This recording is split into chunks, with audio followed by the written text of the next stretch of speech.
अस्सलाम वालेकुम दोस्तों, कैसे हो आप लोग। अभी सोशल मीडिया पे, न्यूज़ पे, हर जगह स्मृति ईरानी और सऊदी के क्राउन प्रिंस छाए हुए हैं। बहुत ज़्यादा चर्चा हो रहा है। बीजेपी लीडर और भारत की जो यूनियन मिनिस्टर है स्मृति ईरानी जी, वो 2 दिन पहले सऊदी अरब विज़िट की, जिसमें उन्होंने कुछ पिक्चर्स शेयर किया। वो देखने के बाद कई लोग अचंभा रह गए और कई लोगों के मन में ये सवाल भी उठ रहा होगा कि आखिर स्मृति ईरानी ही क्यों सऊदी अरब दौरा में गई और उन्होंने जहाँ जहाँ से फ़ोटो खींच के सोशल मीडिया पे अपलोड किया, आखिर उनको इस तरह का इजाज़त मिला कैसे, ये आप लोग सोच रहे होंगे ना। तो चलिए मैं आपको कुछ चीज़ें क्लियर कर दे रहा हूँ। वैसे आप लोग तो जानते होंगे कि सऊदी अरब का जो कानून है उसके लिए पूरे वर्ल्ड में सऊदी अरब जाना जाता है। लोगों का ये माइंडसेट है कि सऊदी अरबिया में जो कानून है वो सबके लिए बराबर है, वहाँ पे कोई पार्शलिटी नहीं होता और वहाँ पे बहुत ज़्यादा स्ट्रिक्ट रूल है, कट्टरपंथ टाइप का।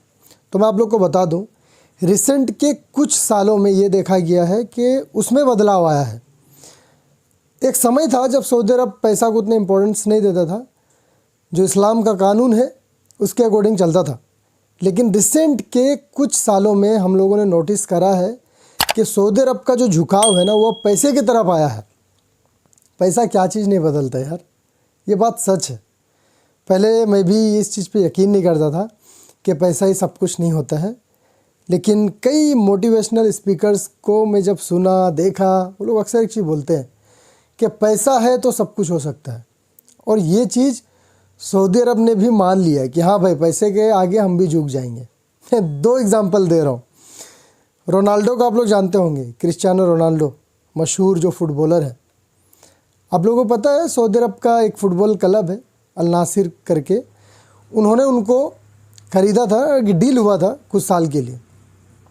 सऊदी अरब का कानून क्या मालूम है कि अविवाहित लोग यानी कपल्स जो मैरिड नहीं हैं, वो लोग एक कमरे में लड़का लड़की नहीं रह सकते, एक साथ में नहीं रह सकते जब तक उनका निकाह ना हो जाए। रोनाल्डो, जिनको नहीं पता है बता दे रहा हूँ, उन्होंने अभी तक शादी नहीं किया, लेकिन उनका 2 या 3 बच्चे हैं। तो आप सोच रहे होंगे भाई तो फिर वो बच्चा किसका है। वो बच्चा उनका गर्लफ्रेंड का है। उनका गर्लफ्रेंड अभी भी वो गर्लफ्रेंड ही है, वाइफ नहीं है। उनसे उन्होंने शादी नहीं किया है, लेकिन उनके साथ में वो लाइफ स्टाइल अपना बिता रहे हैं, जी रहे हैं ज़िंदगी। पैसा है, वो अपना मर्जी से, उनका भी एक शौक़ रहा होगा कि मैं तुमको गर्लफ्रेंड जैसे ही रखूँगा, ज़िंदगी भर शादी नहीं करूँगा। और वैसे भी वेस्टर्न लोगों का कल्चर अलग होता है, उनको फ़र्क नहीं पड़ता लड़का लड़की एक रूम या फिर कुछ भी ये सबसे। तो सऊदी अरब ने जब उनको अलाउ करा, तब इस चीज़ को काफ़ी ज़्यादा मीडिया में हाईलाइट किया गया कि देखो सऊदी अरब का जो कानून है ना, उसको झुकना पड़ा रोनाल्डो के आगे। और रोनाल्डो ने ये चीज़ प्रूफ कर दिया कि पैसा है तो सब कुछ है। इसके अलावा और कई चीज़ नोटिस करी गई। जो पैसे वाले लोग हैं उनको उम्राह में भी वो जगह विज़िट करने के लिए दिया जाता है जो एक समय अलाउड नहीं होता था, सिर्फ शाही परिवार जाते थे। उसी तरह से देखिए भाई, जो स्मृति ईरानी है ना, मैं उनके बारे में भी थोड़ा बता दे रहा हूँ जिनको नहीं मालूम उनको। ये बीजेपी की लीडर है।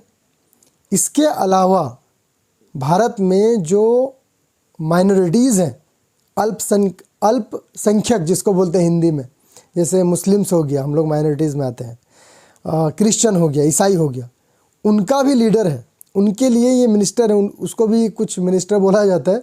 तो वो मिनिस्टर ये हैं, अल्पसंख्यक जितने भी हैं ना, उनके लिए आवाज़ उठाना, उनका देख रेख का जिम्मा इनको है, स्मृति ईरानी को। इसके लिए वीमेंस को लेकर के जो भी चीज़ मसले हाईलाइट करना, उनका लीडर ये है।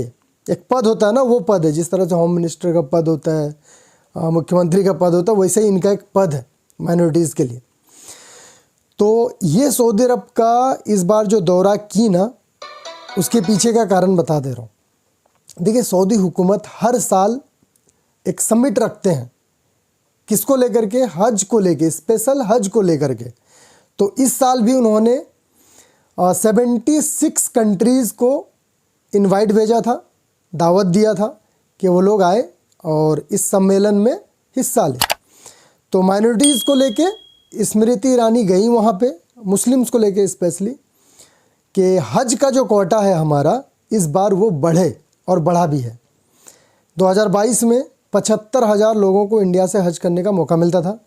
इस बार का जो हज कोटा होगा वो 1,75,000 होगा, यानी 1,75,000 मुस्लिम्स इस साल हज कर सकेंगे इंडियन, जिसमें 1,30,000 गवर्नमेंट के पास रिजर्व रहेगा।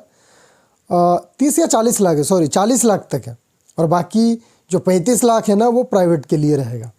तो जितने भी मेरे भाई ये सोच रहे थे ना कि स्मृति ईरानी आखिर वहाँ पे गई क्यों, उनको जाने का मौका कैसे मिला, तो मैं आप लोग को बता दूं, एक्चुअली में एक स्पेशल डील हुआ है दोनों ही कंट्री के बीच में, इंडिया और सऊदी के बीच में। इसके अलावा हमारा रिश्ता भी काफ़ी पुराना है और काफ़ी अच्छा रहा है। इंडिया और सऊदी अरब का रिश्ता हमेशा से काफ़ी अच्छा रहा है। इसके अलावा विज़न 230 को लेकर के सऊदी अरब ने बहुत सारे रूल में भी बदलाव किया है, लेकिन क्रिटिसिज्म को लेकर के उन्होंने पब्लिक नहीं करी ज़्यादा। जिसमें से एक रूल क्या है मालूम है? मदीना में पहले नॉन मुस्लिम्स को हर जगह जाने का अथॉरिटी नहीं था, वो लोग नहीं जा सकते थे। लेकिन क्राउन प्रिंस ने साल 2021 में वो पाबंदी को हटा दिया। अब क्या है, मदीना में नॉन मुस्लिम भी जा सकते हैं, कुछ जगह में रिस्ट्रिक्शन रहेगा, जैसे मस्जिद नबवी के अंदर में वो लोग नहीं जा सकते, लेकिन मस्जिद नबवी के बाहर तक जा सकते हैं नॉन मुस्लिम लोग। यही वजह है कि आप लोगों ने स्मृति ईरानी का फ़ोटो देखा जो मदीने के बाहर से उन्होंने खिंचवाई थी। ठीक है, तो टूरिज़्म को बढ़ावा देने के लिए सऊदी हुकूमत ने बहुत सारा अपना कानून में बदलाव किया है, और जो कट्टरपंथ वाली सोच थी ना उस पर ढील दी है। तो आई होप इस वीडियो को देखने के बाद आप लोगों को समझ में आ गया होगा कि ये पूरा मैटर क्या था। फिर भी अगर कुछ डाउट है तो आप लोग कमेंट कीजिएगा, और आप लोगों का इस पे क्या प्रतिक्रिया है कमेंट करके ज़रूर बताइएगा। सही हुआ गलत हुआ, क्योंकि सोशल मीडिया पे बहुत तरह की बातें चल रही है। एक गुट के लोग ये कह रहे हैं कि स्मृति ईरानी मदीना में गई, उनको इस्लाम का हवा लग जाएगा, इंशाल्लाह वो अब ईमान ले आएंगी, मुसलमान बन जाएंगी। दूसरी तरफ कुछ लोग ये कह रहे हैं कि क्राउन प्रिंस जो है अब अयोध्या में आएंगे राम मंदिर का उद्घाटन करने के लिए। तो बहुत तरह की बातें हो रही सोशल मीडिया पे। देखो, हम और आप एक इंसान है, और दुनिया में सोच पे ही सब कुछ है। आज जो ये धर्म अलग अलग है, ये सोच का ही है, सोच की वजह से। कुछ लोग सोचते हैं कि हिंदुज़म अच्छा है इसलिए हिंदू हैं, कुछ लोग सोचते हैं क्रिश्चियनिटी अच्छा है इसलिए वो लोग क्रिश्चियन हैं, और कुछ लोग सोचते हैं कि मुसलमान अच्छा है, इस्लाम अच्छा है इसलिए वो लोग मुसलमान हैं। जिस दिन लोगों का सोच एक हो गया उस दिन दुनिया में एक ही धर्म हो जाएगा। मैं हमेशा बोलता हूँ कि ह्यूमैनिटी इज़ अबव ऑल, इंसानियत पहले है, उसके बाद धर्म है, कुछ भी है। हम लोग पहले इंसान होते हैं, उसके बाद बाकी सब कुछ है। नफ़रत को बढ़ावा मत देना, एक अच्छा इंसान बनो। बाकी और मैं कुछ नहीं बोलूँगा, अपना ख्याल रखिए। इस वीडियो में इतना ही। Thank you so much for watching.